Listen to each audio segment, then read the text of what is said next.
Bapa di surga, biarlah komunitas ini menjadi komunitas yang diberkati di dalam Tuhan. Diberkati oleh kebenaran firman-Mu, diberkati oleh kebenaran yang utuh, yang mengubahkan setiap kami. Sehingga hidup kami berbuah-buah, ada yang 100 kali, ada yang 60 kali, ada yang 30 kali. Terima kasih Bapa. Tuhan Yesus berkati program ini, berkati mulut hamba-Mu untuk menyampaikan kebenaran ini, dan layakkan kami semua untuk belajar. Terima kasih Bapa, hanya dalam nama Tuhan Yesus kami berdoa. Amin. Amin. Oke. Jadi malam ini adalah sesi ke-46, tema besarnya adalah kasih Yusuf. Kita sudah tahu dari sesi-sesi sebelumnya, kalau Bapak Ibu mengikuti sesi ini secara urut, ya apalagi kalau dari sesi 1, itu gambar besarnya akan mulai terlihat. Yusuf pernah bermimpi, 10 gandum menyembah dia, gandumnya dia.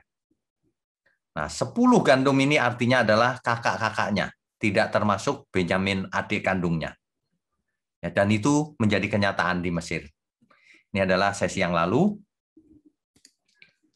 Kemudian di sesi yang lalu juga kita sudah belajar bahwa kakak-kakaknya ini sudah pernah diajak makan, semeja. Padahal kita tahu bahwa orang Mesir tidak mungkin makan semeja dengan orang asing, apalagi pejabat, penguasa negeri Mesir, nomor 2, yaitu Yusuf. Mereka tidak mengenali Yusuf, tapi Yusuf mengenal mereka. Mereka tidak mengenal Yusuf, kenapa? Karena minimal 20 tahun tidak berjumpa. Yusuf yang tadinya pemuda 17 tahun ketika dijual, sekarang sudah berumur minimal 37 tahun. Plus dengan dandanan sang penguasa Mesir. Tentu saja mereka tidak mengenalnya. Karena mereka berpikir Yusuf jadi budak, terus nggak tahu kemana. Demikian Yusuf mempermainkan mereka, tanda kutip. Sebenarnya Yusuf ingin bertemu adik kandungnya Benyamin, dan juga ingin bertemu dengan ayahnya, yaitu Yakub. Nah, yang terakhir dilakukan adalah memasukkan piala yang Yusuf punya ke dalam karung-karung dari kakak-kakaknya itu.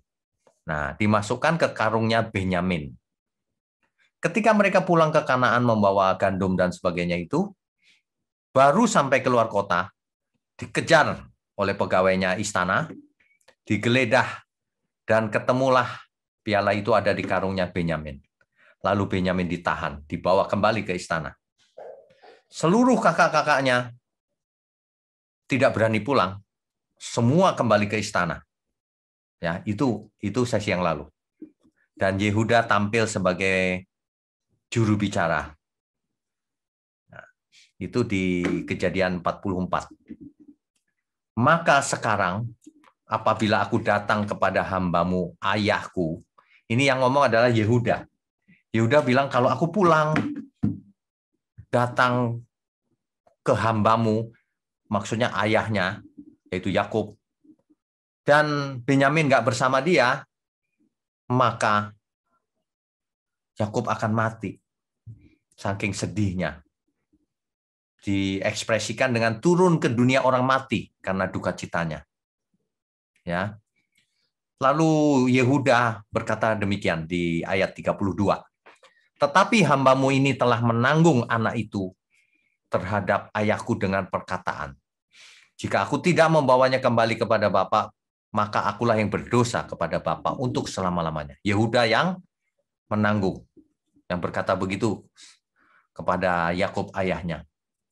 Oleh sebab itu, baiklah hamba-Mu ini tinggal menjadi budak tuanku. Yehuda menawarkan diri. Aku mau jadi budak aja deh. Asal Benyamin boleh pulang supaya ayahku tidak mati karena duka cita.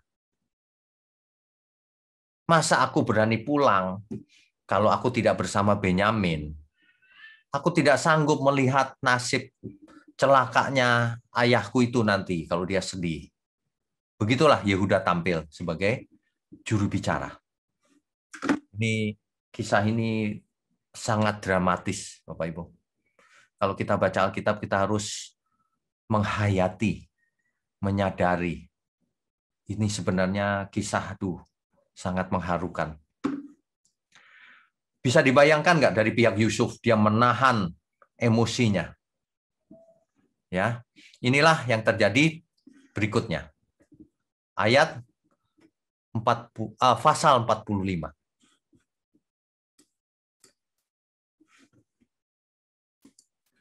Pasal 45 ayat pertama. Ketika itu Yusuf tidak dapat menahan hatinya lagi di depan semua orang yang berdiri di dekatnya. Bapak Ibu ingat nggak dulu di sesi-sesi yang lalu Yusuf pernah menangis sudah 2 kali. Dia pergi dari hadapan kakak-kakaknya ke ruangan, dia nangis. Terus begitu. Tapi kali ini Yusuf tidak tahan lagi. Lalu berserulah Yusuf, suruh keluar semua orang yang ada di sini. Maka tidak ada seorang pun yang tinggal di situ bersama-sama Yusuf. Ketika ia memperkenalkan dirinya kepada kakak-kakaknya itu. Nggak ada orang. Setelah itu menangislah Yusuf. Keras-keras. Yusuf menangis luar biasa. Keras. Sehingga kedengaran kepada orang-orang Mesir. Dan kepada seisi istana Firaun. Jadi teriak nangisnya. Perhatikan Bapak Ibu. Yusuf itu sangat lemah lembut hatinya. Ia tidak mendendam sama sekali pada kakak-kakaknya.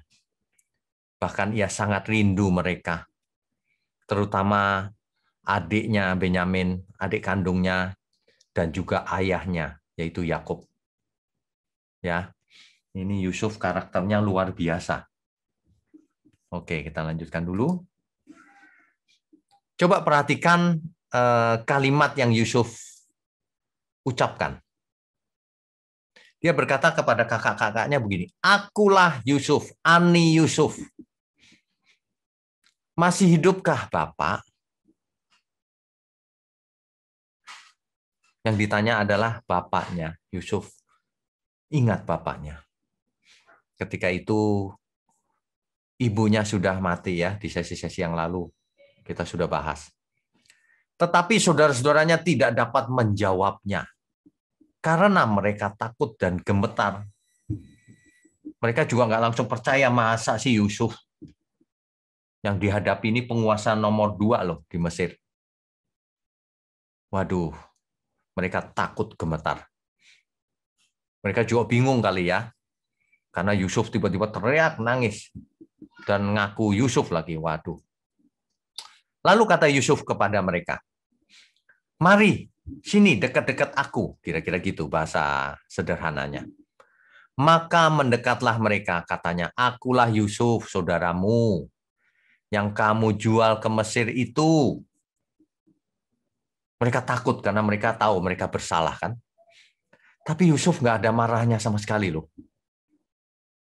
Ya. Ayat 5. Tetapi sekarang, janganlah bersusah hati dan janganlah menyesali diri. Coba perhatikan Yusuf, luar biasa kan? Terhadap kakak-kakaknya dia bilang jangan susah hati ya. Jangan menyesal. Gitu.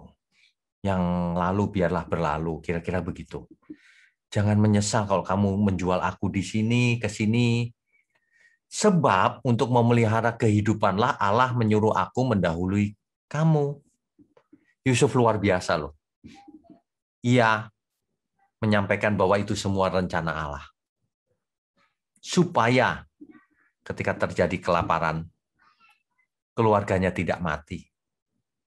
Yusuf menjadi tanda kutip juru selamat bagi keluarganya. Ya.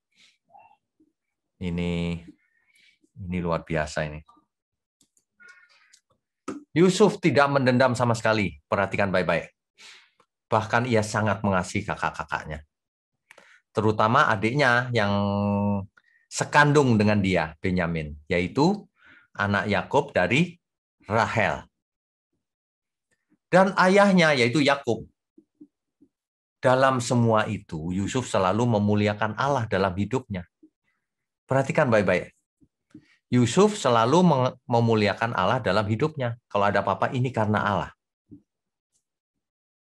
Itulah Yusuf. Beda dengan orang pada umumnya.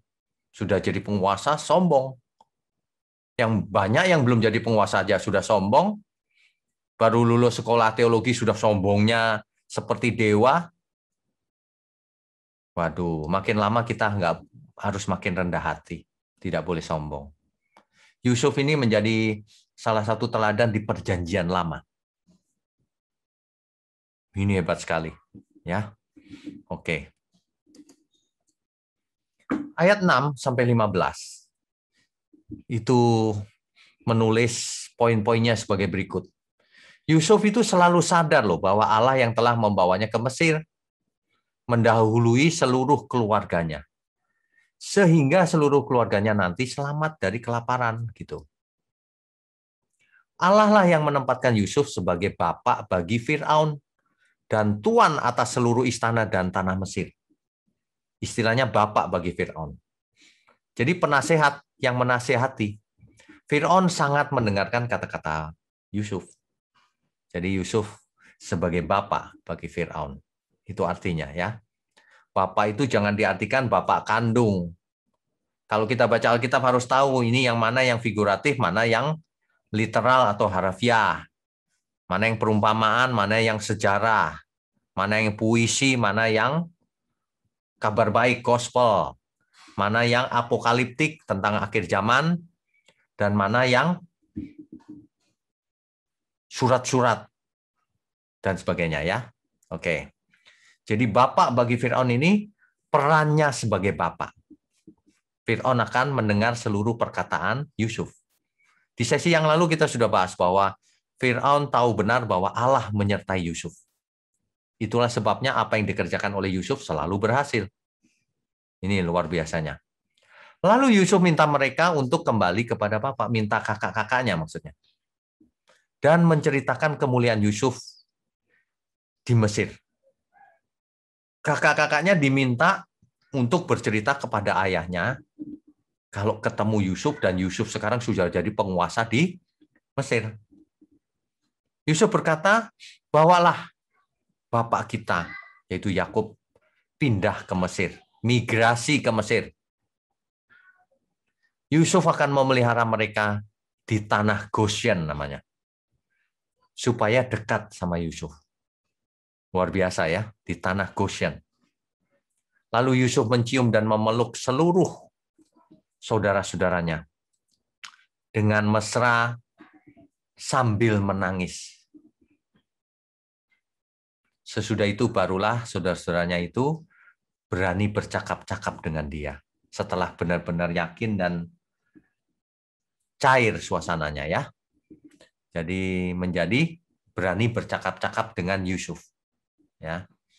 Goshen itu adalah area di sebelah timur delta Sungai Nil, di Mesir sebelah utara. Menurut Alkitab, istana Yusuf ketika itu dekat dengan area ini. Itulah sebabnya Yusuf memilihkan area Goshen untuk keluarganya bermigrasi, tinggal di situ. Ya, oke.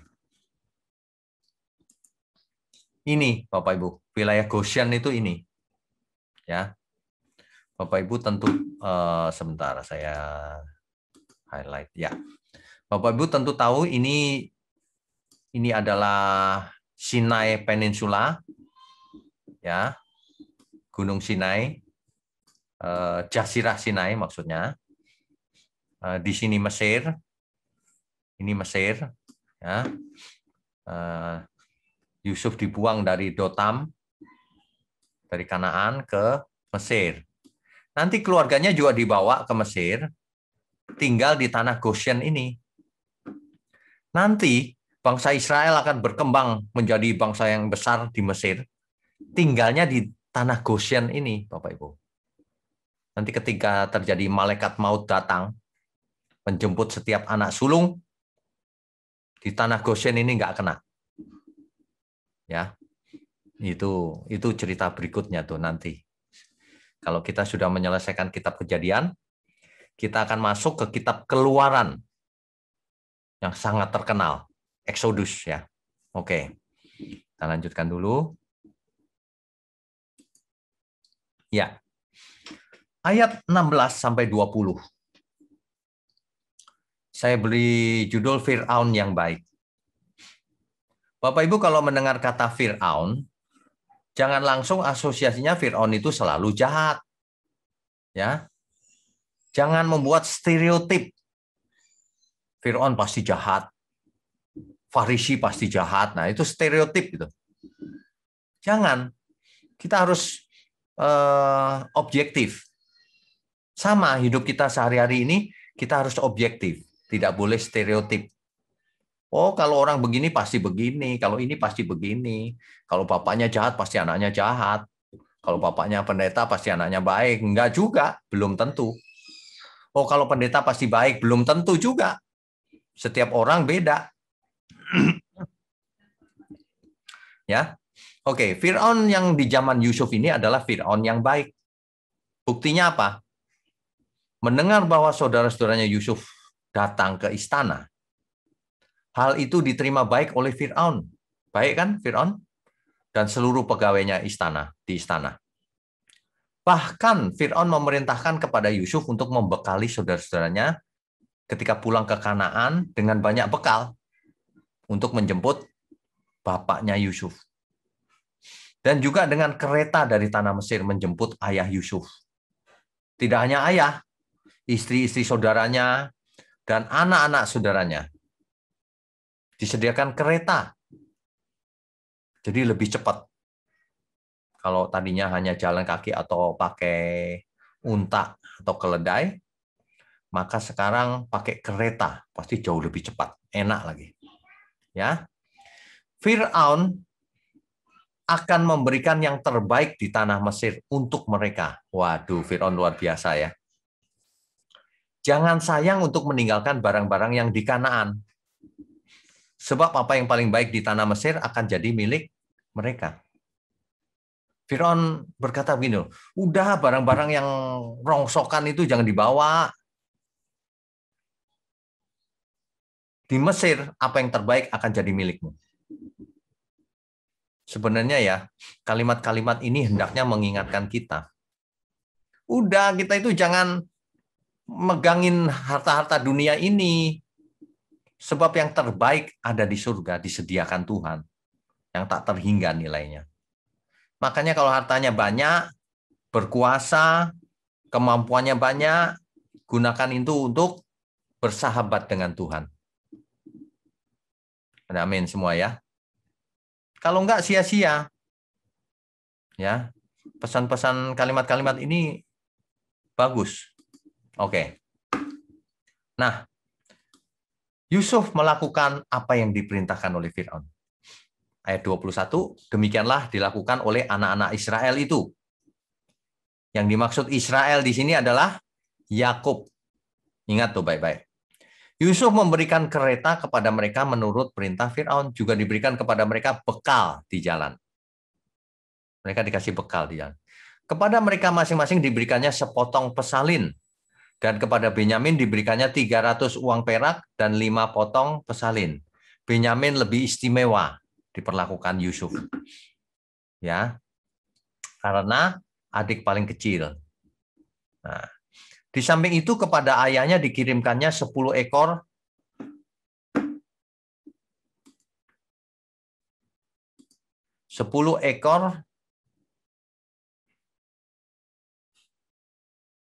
tadi sampai mana tadi? Ya. 10 ekor keledai jantan dimuati dengan apa yang paling baik di Mesir. Waduh. Lagi pula 10 ekor keledai betina. Jadi 10 ekor jantan dan betina dimuati dengan gandum dan roti dan makanan untuk ayahnya dalam perjalanan. Pokoknya bekalnya sangat cukup deh. Kemudian ia melepas saudara-saudaranya serta berkata kepada mereka, janganlah berbantah-bantah di jalan ya. Di jalan jangan ribut akan apa yang terjadi ini. Ayo yang rukun. Begitu kira-kira. Nah, jadi Di jalan mereka semua kembali kepada ayahnya, yaitu Yakub. Oke. Tentang Fir'aun, seperti tadi sudah saya sebut ya, ada banyak Fir'aun, ada yang jahat, ada yang baik. Nah, di zamannya Yusuf ini adalah Fir'aun yang baik. Fir'aun adalah gelar bagi penguasa tertinggi di Mesir, artinya raja juga sih, sama aja. Di zaman itu artinya juga raja. Fir'aun berarti artinya rumah besar. Dan seringkali ditambahkan gelar kehormatan. Misalnya putra Ra. Ra itu dewa matahari. Jadi Fir'aun ini disamakan dengan putra dewa matahari. Diberi gelar kehormatan putranya dewa matahari. Mungkin sama dengan kaisar di Jepang kali ya. Merasa putra dewa matahari. Ya. Ketika seorang Fir'aun mati, disamakan dengan Osiris, yaitu dewa yang mengalahkan maut, yang berkuasa di dunia orang mati. Tapi itu dewa orang Mesir ya. Nah, ada banyak Fir'aun di zaman Perjanjian Lama. Sebagian punya nama, sebagian tidak punya nama. Kalau Bapak Ibu lihat latar belakang saya sekarang ini, ada piramida. Salah satu yang paling besar adalah piramida Giza di kota Mesir. Hari ini kalau Bapak Ibu ke Israel lewat Mesir, maka akan mampir ke piramida Giza, piramida tertinggi di dunia. Disusun dari batu-batu. Di tengahnya ada ruangan kuburan Fir'aun. Fir'aun yang mana? Itu masih menjadi perdebatan. Nah, batu-batunya itu besar-besar, Bapak Ibu. Berapa ton bahkan. Yang kita tidak mengerti hari ini adalah batu itu bagaimana memotongnya. Karena teknologi hari itu bagaimana ya. Ada banyak misteri juga. Tapi nyata. Jadi jangan pakai pikiran hari ini untuk menganalisa. Kadang-kadang kita terbatas. Faktanya ada. Nah, begitu ya. Jadi ada banyak Firaun di zaman Perjanjian Lama. Jadi Firaun bukanlah nama pribadi, tapi gelar. Yang menyebut Abraham dengan Sarah, ingat nggak dulu? Abraham mengaku Sarah itu saudaranya, bukan istrinya, karena takut dibunuh, bukan? Lalu Sarah dibawa ke istana Firaun. Nah, Firaun yang itu tidak disebutkan juga namanya di Alkitab. Demikian juga yang mengangkat Yusuf sebagai penguasa, tidak disebutkan juga namanya. Tapi jelas Firaun ini adalah Firaun yang baik hati. Ia sangat mendukung Yusuf. Ia sangat percaya kepada Yusuf. Ia mendelegasikan seluruh kekuasaannya kepada Yusuf. Kecuali tahtanya sendiri tidak. Jadi Firaun di zamannya Yusuf ini masih nomor 1, nomor 2-nya Yusuf. Tapi Yusuf dikatakan nomor 2 seperti nomor 1. Semua dia yang urus, dia yang berkuasa seluruh tanah Mesir, termasuk mengatur istana.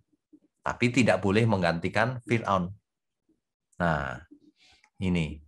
Bapak Ibu kalau mendengar tuduhan bahwa kisah Yusuf ini adalah dongeng, ya seperti biasa, orang melempar satu hoax, tapi tidak bertanggung jawab. Karena tidak ada dasarnya. Seluruh yang ada di Alkitab ini adalah historis, saya mau beritahukan. Artinya benar-benar terjadi. Jadi Bapak Ibu tidak usah khawatir. Nanti di seri kebenaran itu, kalau Bapak Ibu sudah ikuti, maka akan tahu bahwa apa itu. Yang mana yang benar, mana yang salah. Ya, oke. Ya, jadi kalau kita perhatikan dari ayat-ayat ini, maka kasihnya Yusuf itu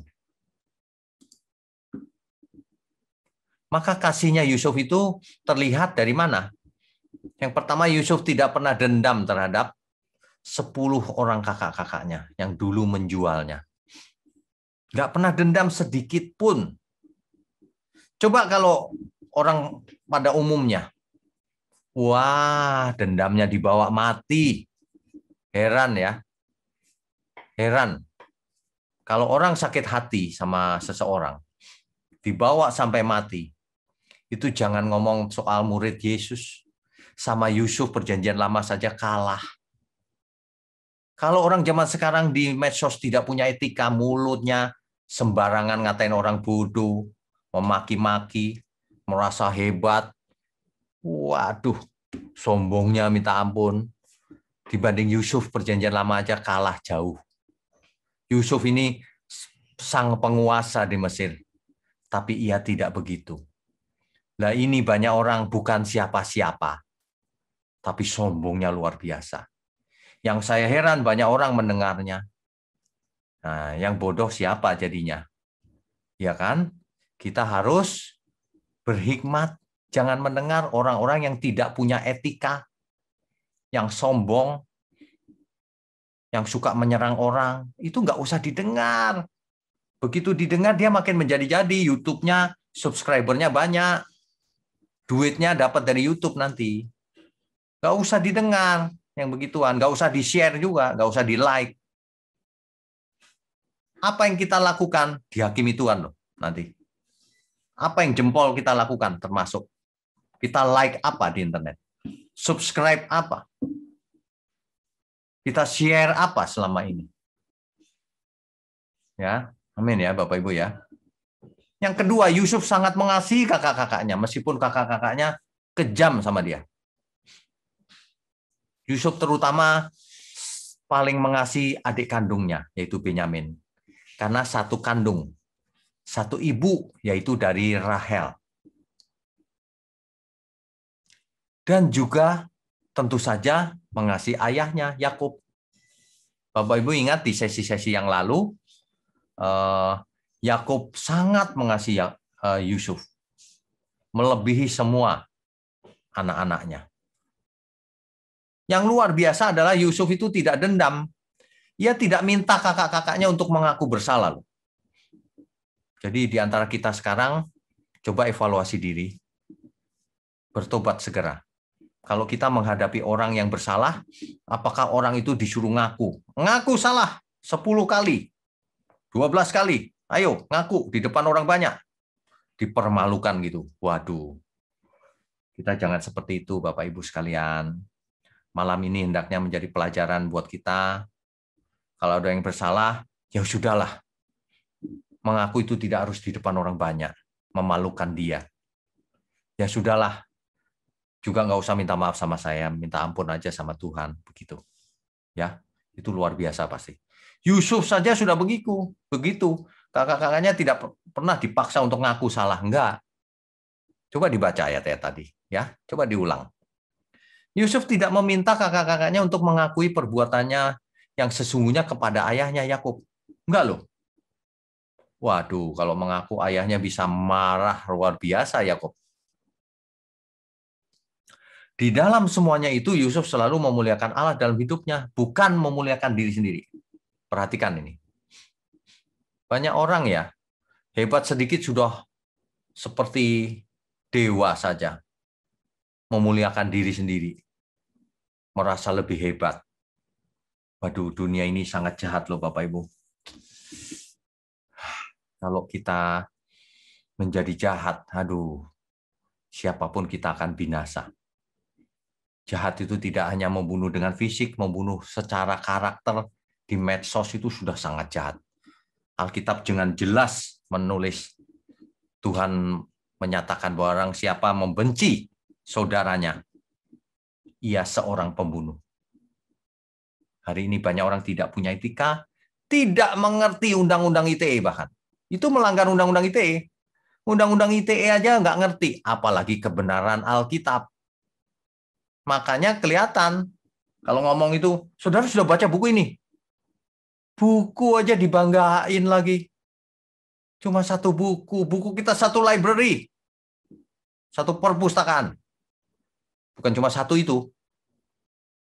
Tetapi itu pun tidak bisa dibanggakan.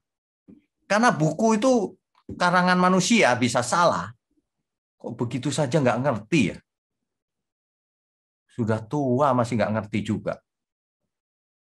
Bisa membanggakan buku, heran. Ketika disodorkan Alkitab, nggak ke Alkitab ya, tetap bukunya yang dipegangin. Waduh, capek deh. Lawan sama Yusuf aja jauh lebih baik Yusuf. Yusuf selalu berkenan bagi Tuhan. Itulah sebabnya Allah selalu besertanya. Tanda bahwa itu perkenanan dari Allah. Kalau seseorang berkenan bagi Allah, itu artinya ia menyenangkan Allah. Arti berkenan itu pleasing God, menyenangkan Allah. Ya, Bapak Ibu ingat baik-baik ya. Gak usah pakai teori macam-macam. Teologi ini, teologi itu, doktrin ini, doktrin itu. Sederhana saja. Kalau hidup kita itu tidak menyenangkan Tuhan, binasa. Kalau hidup kita benar, itu pasti menyenangkan Tuhan. Ada amin? Ingat, ibadah yang benar itu menyenangkan Tuhan. Makanya saya suka satu lagu itu ya. Menyenangkanmu, menyenangkanmu,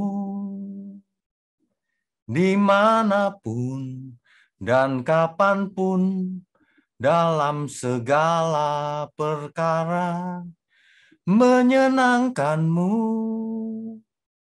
menyenangkanmu, sejak di bumi sampai selamanya. Menyenangkan Tuhan itu di mana saja, kapan saja, dalam segala hal. Termasuk ngetik di internet, termasuk bicara di internet seperti ini. Dan itu harus dimulai hari ini, bukan nanti di surga baru sempurna. Kita harus sempurna sejak sekarang. Yusuf saja luar biasa ini. Ya. Kalau manusia sudah bisa sampai seperti Yusuf, itu sudah lumayan. Kalau seperti Yusuf saja nggak bisa, apalagi seperti Yesus. Sudah omong kosong pasti. Inilah keturunan-keturunan Yakub di masa depan. Anak nomor 1, Ruben, di masa depan tidak diketahui ujung pangkalnya, siapa keturunannya. Simeon juga tidak diketahui. Suku Lewi di masa depan diketahui tokoh-tokoh Alkitab, yaitu Harun, Musa, Eli, Yohanes Pembaptis. Itu adalah keturunan suku Lewi. Ya. Kemudian Yehuda. Nah, ini dia. Yehuda itulah yang nanti keturunan di masa depannya Raja Daud. Dan kalau diurutin ke belakang lagi, Yesus. Inilah silsilah Mesias. Turun dari suku Yehuda. Sesuai dengan nubuatan. Nanti di sesi-sesi mendatang akan ada nubuatan Yakub terhadap anak-anaknya ini satu persatu. Ya. Suku Dan di masa depan akan ada yang namanya Simson. Bapak Ibu tentu tahu kisah Simson and Delilah. Ya, nanti kita sampai ke sana juga sih pembahasan. Ada banyak pelajaran yang kita bisa ambil, hikmat. Cuman selama ini mungkin bacanya kurang teliti atau buru-buru, ya, padahal hebat sekali. Naftali di masa depan ada yang namanya Barak atau mungkin Elia, masih tanda tanya karena tidak pasti. Gad di masa depan ada yang namanya Yefta. Nah, sedangkan Asher, Isakar, Zebulon tidak diketahui juga. Yusuf di masa depan ada yang namanya Yosua, Gideon, Samuel. Sedangkan Benyamin yang adiknya Yusuf tadi itu, anak Yakub yang paling kecil. Di masa depan ada yang namanya Saul. Ya, Esther. Paulus pun adalah dari keturunan Benyamin ini, Rasul Paulus. Ya, Bapak Ibu, Alkitab itu luar biasa. Tidak boleh dibaca secara terisolir. Artinya kitab Kejadian, perikop tertentu, udah itu aja, yang lain nggak usah dilihat. Nggak bisa begitu. Sambungnya itu kemana-mana. Sehingga kalau kita bisa mengerti secara utuh kebenaran, maka tidak mungkin salah lagi. Ya, khususnya para pengkhotbah. Nah, kisahnya sampai di situ. Di mana tadi? Seluruh kakak-kakak Yusuf kembali ke Kanaan untuk menjemput Yakub. Naik apa? Kereta yang disediakan. Cepat pasti. Inilah sesi berikutnya, sesi 47. Yakub migrasi ke Mesir. Ya. Sebentar, saya stop share-nya dulu. Ya. Jadi begitu Bapak Ibu, setiap tokoh itu memiliki kelebihan dan kekurangannya biasanya. Cuma Yusuf ini tidak diketahui kekurangannya, tidak dicatat maksudnya. Ia dicobai lolos. Ia bahkan selalu berhasil mengerjakan sesuatunya.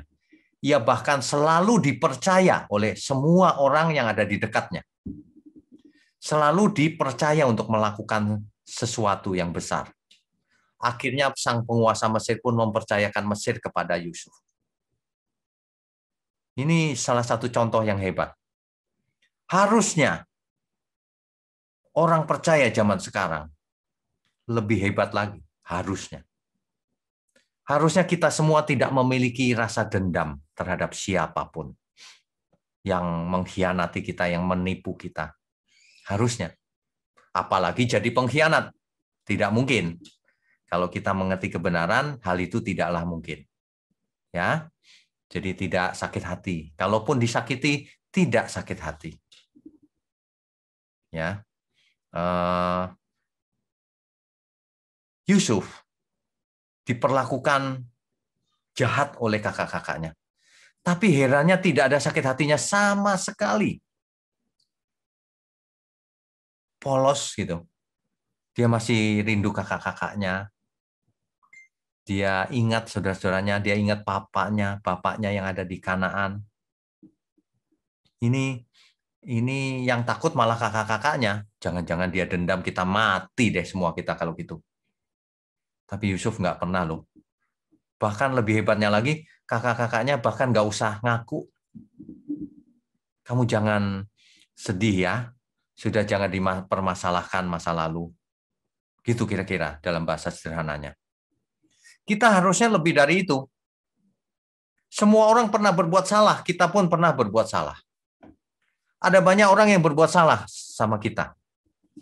Atau sedang berbuat salah. Ya, kita jangan sampai mengotori hati kita. Kita lihat saja, oh mereka itu belum sembuh, masih sakit jiwa. Nggak ngerti kebenaran. Gitu aja, kasihan mereka. Tapi nggak sakit hati, nggak. Gitu. Kalau kita murid Kristus, harusnya sampai di sana. Siapapun kita, apapun kesalahan orang terhadap kita. Ingat ya Bapak Ibu ya, Yusuf saja bisa begitu loh. Apalagi kalau kita belajar terhadap kepada Kristus. Harusnya kita melebihi Yusuf. Kekurangan pada umumnya orang adalah tidak mengampuni. Masih sakit hati, kepahitan. Padahal kalau kita tidak mengampuni, tidak diampuni oleh Bapa di surga. Jadi jangan salah, meskipun Kristen, meskipun pendeta, tapi kalau ia membenci saudaranya, dengan alasan apapun, maka itu tidak selamat, tidak diampuni. Jadi orang yang menyerang sesamanya itu nggak bakalan diampuni oleh Tuhan. Alasannya apapun. Ya, oke. Jadi hidup kita ini tidak akan panjang, tidak sampai 100 tahun mungkin. Jadi cepatlah bertobat Bapak Ibu. Yusuf saja bisa tidak berbuat dosa. Ya, tidak tercatat adanya dosa yang besar. Kita harus sempurna. Amin. Amin. Baik. Co-host silakan kalau ada yang bertanya boleh. Ya. Bagi Bapak Ibu yang ingin bertanya, dipersilakan untuk klik icon raise hand dan menyalakan video. Untuk penanya pertama, Bapak Tony, silakan Pak. Pak Tony, boleh? Silakan. Malam, Pak. Malam. Terima kasih atas malam ini, Pak, pembelajarannya. Sebentar, Pak. Suaranya kecil. Ya, kedengaran, Ya, Pak. ya. Bagus sekarang. Ya. Saya mau nanya, Pak. Apakah Yakub tidak menanyakan Yusuf anaknya di saat mereka bertemu kembali di dalam perjalanan mereka ataupun di saat sampai ke Mesir, Pak? Tanya, Yusuf, kamu ada terjadi apa selama 20 tahun ini? Seperti itu, Pak, pertanyaan. Oke, baik. Baik. Pak. Ya, di sesi mendatang, judulnya adalah Yakub migrasi ke Mesir. Nah, setelah bertemu itu, nanti kita lihat, Pak, apakah masa lalu itu diungkit-ungkit atau tidak. Tapi kalau kita hari ini, jangan sampai kita mengungkit yang lalu, Pak. Misalnya gini, ada saudara kita nipu kita sehingga kita bangkrut gitu ya. Jangan itu diceritakan kemana-mana sih itu loh. Jangan, Pak, kasihan dia. Itu aja sih. Jangan kita suka mengungkit masa lalu. Yang suka mengungkit masa lalu kesalahan orang itu adalah setan. Mendakwa terus. Tapi kalau kita murid Kristus, ya kita pura-pura nggak tahu aja lah kita. Pura-pura nggak ingat gitu. Orang yang berdosa sama kita itu, kita nggak usah ingetin. Pura-pura aja kita lupa juga gitu. Biar dia pede untuk bertobat. Gitu, Pak. Itu murid Kristus begitu. Ya. Oke, Pak Tony. Cukup ya, Pak Tony? Oke, Tuhan berkati. Ya, berikutnya siapa? Ya, baik, selanjutnya Bapak Irwan Rusli, silakan Pak. Pak Irwan, silakan. Shalom, Pak Winyo. Shalom. Pertanyaan saya adalah, apakah kita bisa juga memikirkan bahwa yang dialami Yusuf ini adalah lebih antara keluarga? Mana dalam kehidupan kita sehari-hari dengan orang-orang luar yang mungkin yang bersalah kepada kita, atau mungkin juga orang dalam keluarga kita yang mungkin menfitnah atau mengatakan kita melakukan sesuatu yang kita tidak lakukan. Bukankah kita ada masanya seharusnya juga meminta mereka untuk membuktikannya misalnya, atau kita membela diri kita sendiri itu dalam hal ini, menerangkannya jadi jelas semuanya daripada kita diam-diam saja gitu seperti Yusuf. Oke, baik, baik. Jadi begini, Pak. Saya jawab dengan kasusnya Yusuf dulu ya. Yusuf itu ingat nggak waktu di penjara dia mengartikan arti dari juru minum dan juru roti? Berhasil. Lalu kembali ke istana sang juru minum ya. Atau sang juru roti itu. Nah, ketika kembali ke istana, Yusuf dilupakan. Mestinya Yusuf sakit hati juga kan? Tapi tidak. Memang Yusuf karakternya begitu, Pak. Bukan hanya terhadap keluarga saja. Memang Yusuf, ya sudahlah, nggak apa-apa gitu. Nah, Yusuf juga tidak dendam loh sama Potifar. Kalau Yusuf jadi penguasa, Potifar jadi apa itu? Kalau Yusuf dendam, Potifar bisa jadi perkedel, Pak. Tapi Yusuf nggak dendam. Ya, sudah kelihatan. Jadi bukan terhadap keluarga saja. Nah, sekarang masa kini ya, Pak. Intinya tetap sama, kita harus memiliki kasih itu. Tetapi ada kasus-kasus tertentu yang mesti dibuktikan secara hukum. Kalau secara hukum, ranahnya hukum, Pak. Biarlah hukum yang membuktikan. Tapi maksudnya adalah jangan kita punya hati yang ikut dendam. Ikut panas. Nah, itu mengotori hati kita. Kenakanlah pikiran dan perasaan Kristus. Jadi kita memandang semua kasus itu, aduh kenapa dia begitu ya? Kalau dia bersalah ya dia berhadapan dengan hukum, tapi kita nggak dendam. Mestinya gitu, Pak. Jangan kita ikutan menyewa pengacara dan sebagainya, habisi dia gitu. Wah, nggak boleh begitu. Nggak boleh. Kalau setan itu ingin menghabisi kita, kita tidak akan balas untuk menghabisi. Itu, Pak. Itu hebatnya. Terima kasih, Pak. Oke, Tuhan berkati. Ya, Baik, selanjutnya Ibu Esther, silakan Bu. Bu Esther, silakan. Ya, selamat malam. Shalom Pak Wignyo. Shalom. Ya, dari Jogja ini. Oh, Jogja. Ya, Oke, Pak silakan. Wignyo. Ya. Iya, ini sehubungan dengan pertanyaan saya sejak remaja bahwa Yakub kita ketahui ayahnya Yusuf.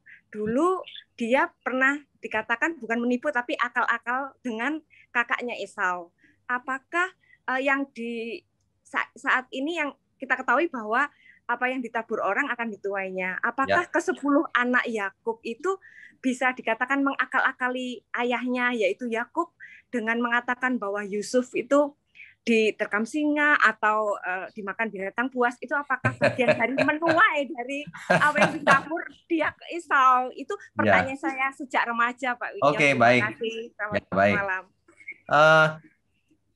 Waktu Yakub waktu Esau menjual hak kesulungan dengan bersumpah, itu di sesi lalu sudah kita bahas.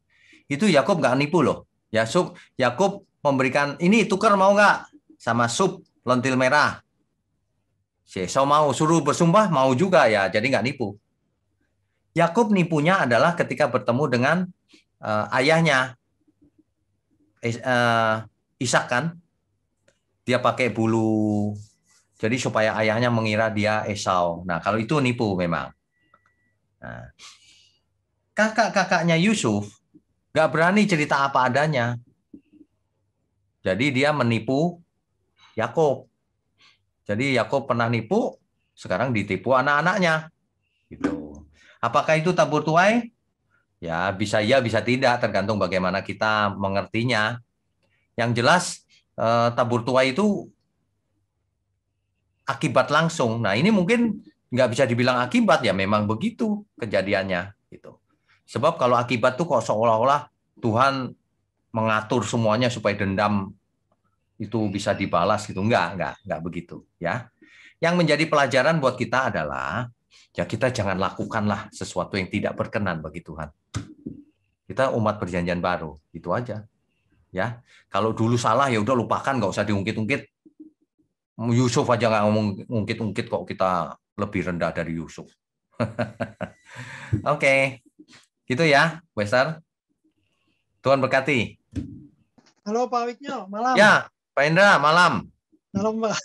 Jadi di mana ini? Di rumah. Di rumah ya? Oke, silakan. Saya baru ikut beberapa kali ya. Oh, oke. Cuman saya belum pernah lihat atau saya tidak lihat ya. Ayat-ayat yang akan dibahas tuh apakah bisa di-share, Pak? Jadi saya bisa pelajari dulu, bisa baca dulu ayatnya. Kemudian waktu Pak Wignyo menerangkan, jadi bisa lebih mengerti gitu. Oh ya, gini Pak. Ya. Pak Indra tahu channel kita nggak Pak? Kan sesi 1 sampai sesi yang sekarang ini nanti ada di YouTube, pasti ada di YouTube kan? Iya tahu. Nah tahu. itu kalau diulang kan ayat-ayatnya kita tampilkan tuh Pak. Oh ya, enggak, maksudnya untuk yang selanjutnya Pak. Oh. Misalnya minggu depan, Bapak mau bahasnya dari mana sampai mana? Jadi... Oh, urut Pak, urut ya. Tadi itu kan pasal 45. Minggu depan ya pasal 46. Sampai terus sampai habis. Oke. Urut Pak. Jadi kalau Bapak betul. dengerin sesi 1 misalnya ya. Di situ kan ada ayat-ayat. Nah, itu aja terusin baca sendiri, ada semua. Oke. Urut aja Pak. Ya. Makanya terus, ini yang kedua Pak. Oke, silakan.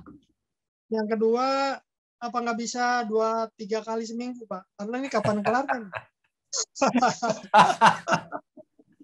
Aduh, terima kasih masukannya. Nanti kita pikirkan ya. Sampai perjanjian baru kapan, Pak? Nggak apa-apa, nanti tenang aja. Kenapa? Karena kita bahasnya bukan kejadian saja loh, Pak. Kalau Bapak perhatikan sesi-sesi yang lalu, topik-topik tertentu itu kita lari ke perjanjian baru, Pak. Karena satu topik nggak boleh disimpulkan hanya berdasarkan kitab Kejadian. Lari kemana-mana, Pak. Jadi ini beda nih pendalaman Alkitab yang ini. Dipandang dari seluruh Alkitab, gitu. Ya. Baik, Pak. Tapi soal Yusuf ini, Pak. Nanti kita Ya. lihat paralelnya dengan Tuhan Yesus. Ada Oke. paralelnya.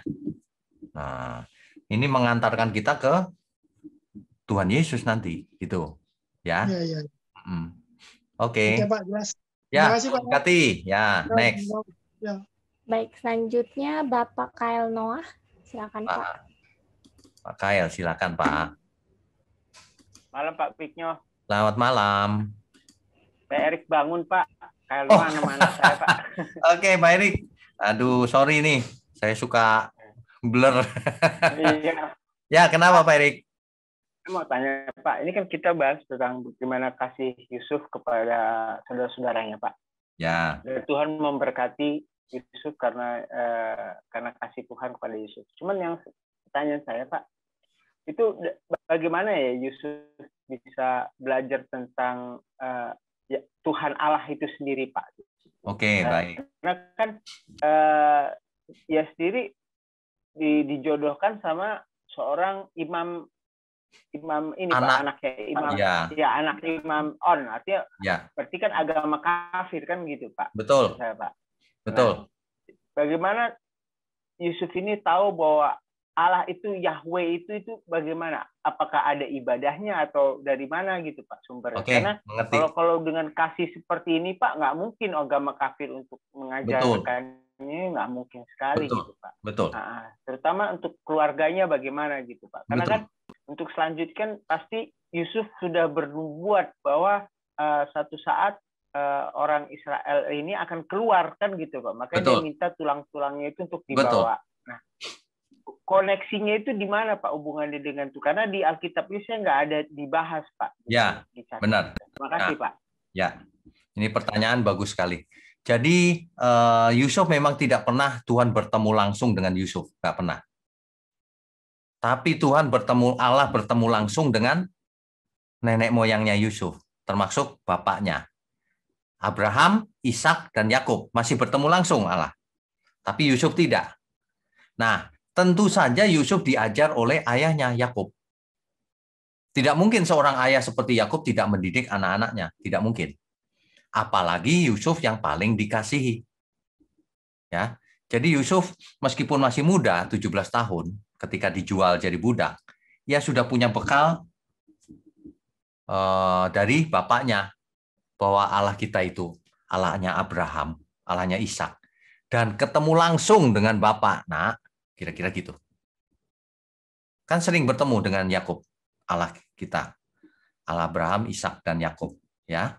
Nah, Yusuf ketika dijodohkan dengan anak Imam On, itu kan agamanya kafir.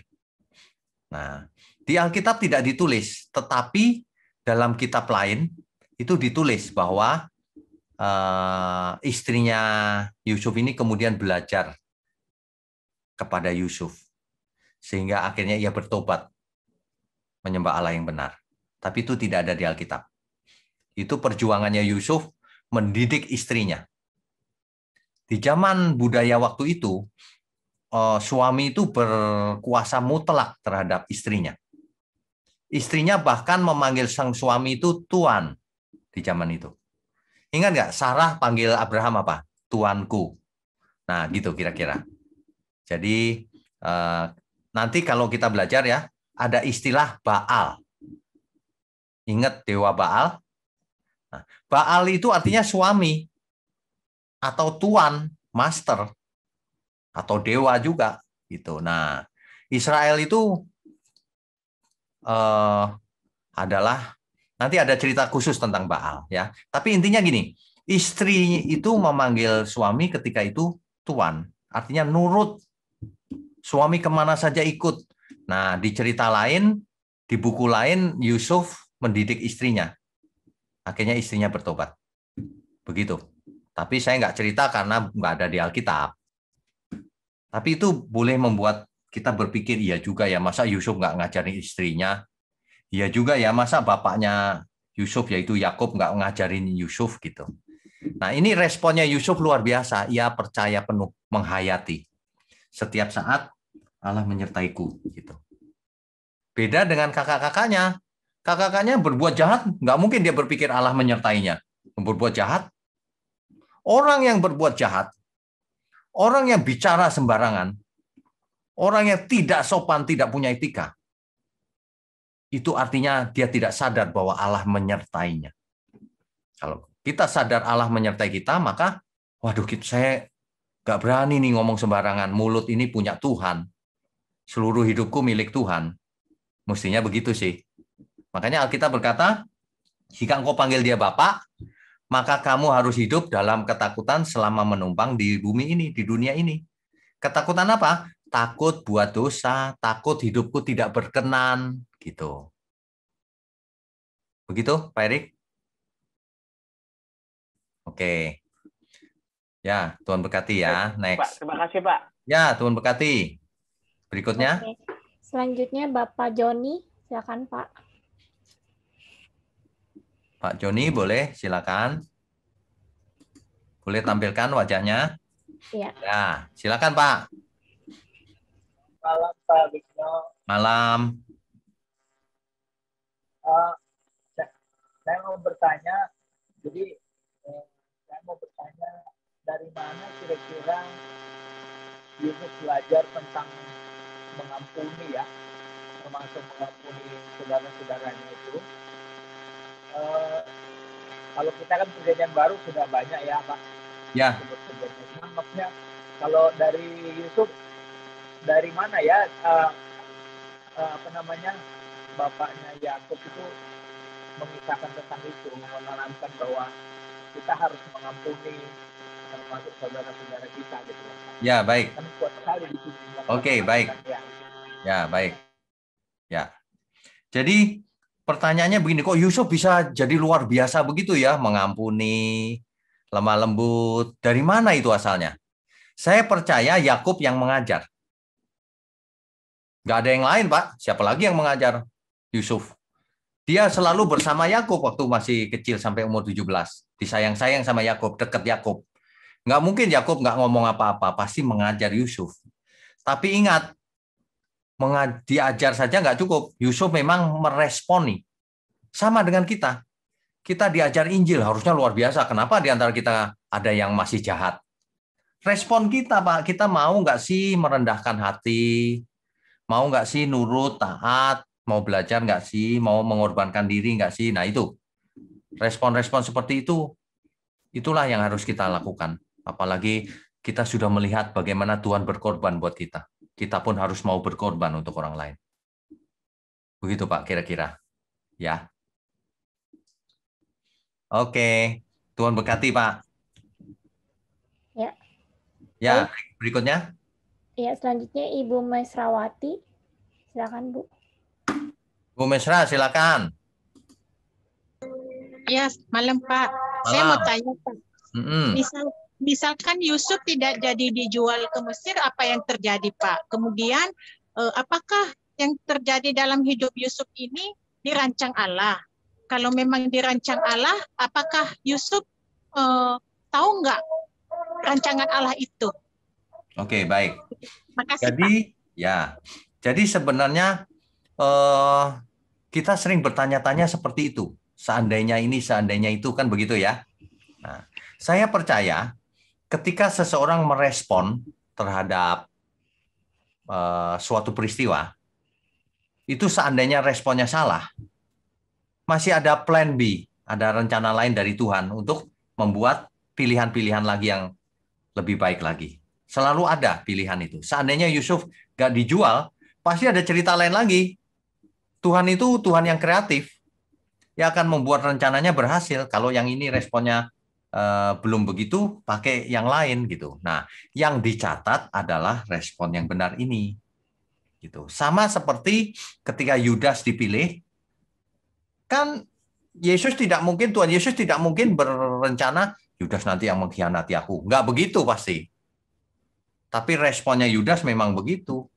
Nah, ada yang nanya juga, kalau Yudas nggak berkhianat gimana Pak? Pasti Yesus tetap mati di kayu salib. Kenapa? Semua orang sedang menantikan kematiannya, tinggal cari caranya aja. Nggak harus lewat Yudas. Tapi karena Yudas yang memang jahat, kerasukan setan, yang dicatat di Alkitab, Yudas lah yang memulai. Semua itu tidak ditakdirkan Tuhan bahwa nanti ada peran Yudas, nanti si Yusuf baik, nanti si ini jahat. Enggak, semuanya kita. Kita yang punya kehendak bebas. Kan kita manusia biasa. Yang punya pikiran, punya perasaan, diciptakan mulia tadinya ketika jatuh dalam dosa, pikirannya tidak hilang. Makanya dikasih Taurat supaya taat terhadap Taurat. Makanya Tuhan Yesus datang supaya tidak hidup menurut Taurat lagi. Tapi belajar dengan Injil Tuhan Yesus. Nah, jadi semua itu bukan skenario, tapi respon. Sama seperti hidup kita sekarang. Kalau kita meresponi firman ini dengan benar, ya hidup kita jadi benar di mata Tuhan. Tapi kalau kita enggak, ya tanggung akibatnya. Begitu ya, Bu Mesra ya. Kira-kira cukup nggak ya? Cukup ya? Oke, Tuhan berkati. Nah, next. Selanjutnya Ibu Adelia. Silakan Bu. Ya, Bu Adelia, silakan. Shalom Pak Wignyo. Shalom. Ini Ibu di mana?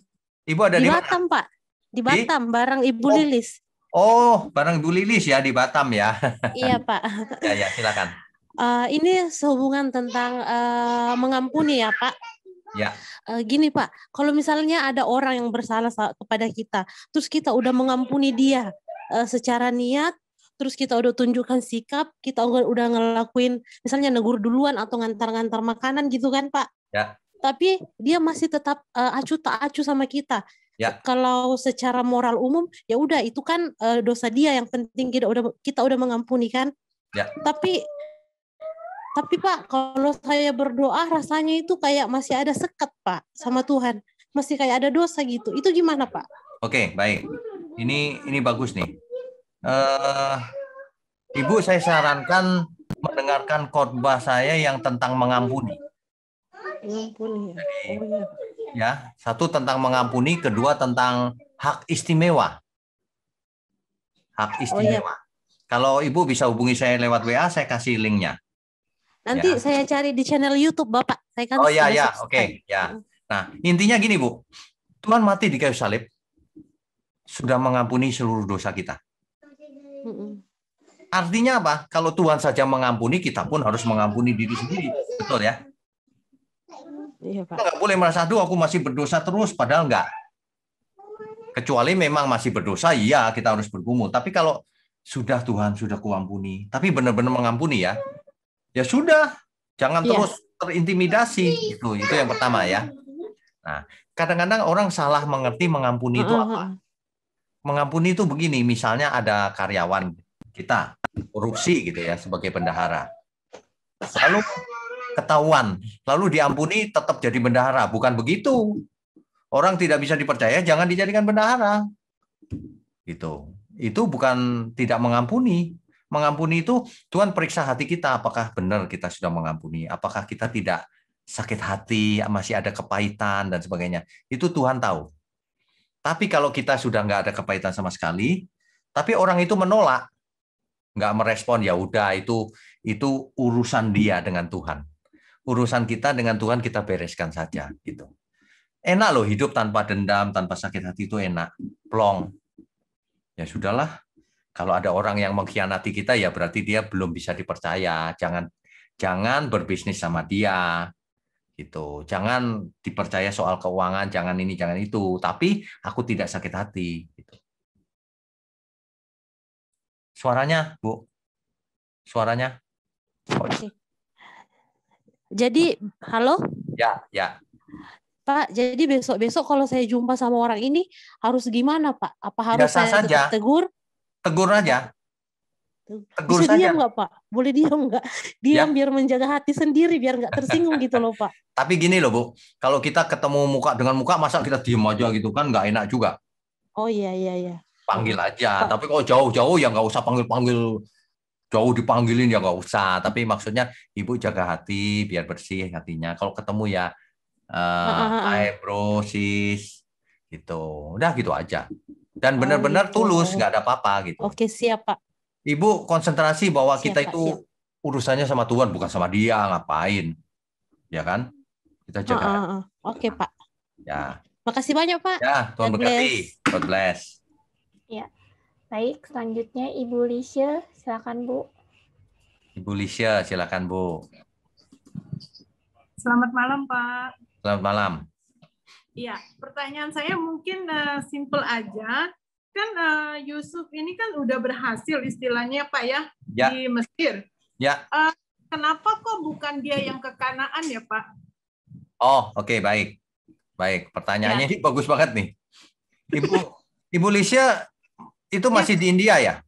Masih nggak bisa kemana-mana, Pak. Lockdown lagi. Oh, lockdown lagi. Aduh, sampai kapan ya? Vaksinasi sudah mulai, Bu? Saya udah saya dosis pertama udah. Nanti di sini diterapkan 28 hari setelah dosis pertama. Oh, sama Bu. Saya pertama dan 28 hari lagi baru kedua. Katanya itu lebih ampuh gitu loh, Pak. Dibanding 2 minggu. Jadi saya masih tunggu dosis kedua dan baru katanya kalau itu kan ada sertifikatnya, ada itu bisa deh lebih dijamin untuk mau kemana-mana.